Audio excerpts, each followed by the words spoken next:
un petit ménage, mais c'est si c'est là. Yo ka krasi foyer.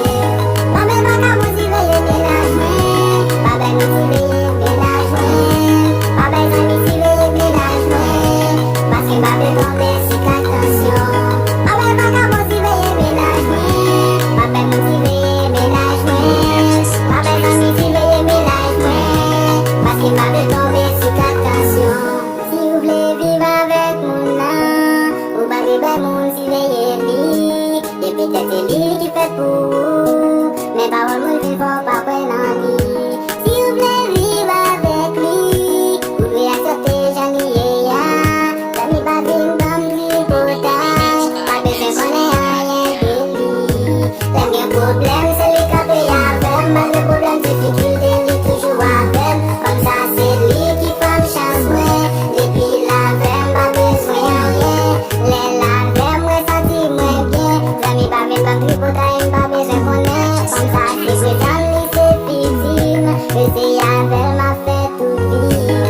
Pa ben pa ka motiveye menaj mwen, pa ben motiveye menaj mwen. Pa ben zan motiveye menaj mwen, paske pa ben tombe si ka tansyon.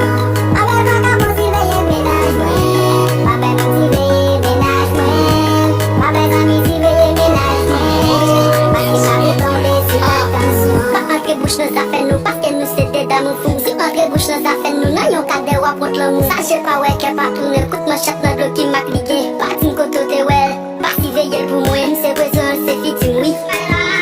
Se Romeo Paul, se Juliette, oui. Mse jovenel li se menti, oui. Mse kek li se l'eglis, oui. Fom nan jeunesse mwen, pa ton vieyesse mwen. Li se feblesse mwen, se yon ti stres mwen. Le pot kote mte kaye, depi lwe li li pa pep nan telefon pou l'pa di yes men. Fom nan jeunesse mwen, pa ton vieyesse mwen. Li se feblesse mwen, se yon ti stres mwen. Le pot kote mte kaye, depi lwe li li pa pep nan telefon pou l'pa di yes men. O den I feel the vibe nigga.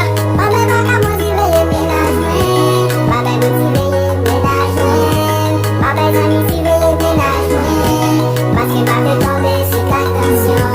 Pa ben pa ka motiveye menaj mwen, pa ben motiveye menaj mwen. Pa ben zan motiveye menaj mwen, paske pa ben tombe si ka tansyon. Le moun ekri, yo pa vle wè, le de moun d'amou. Le moun jalou, yo pa vle wè, le de moun d'amou.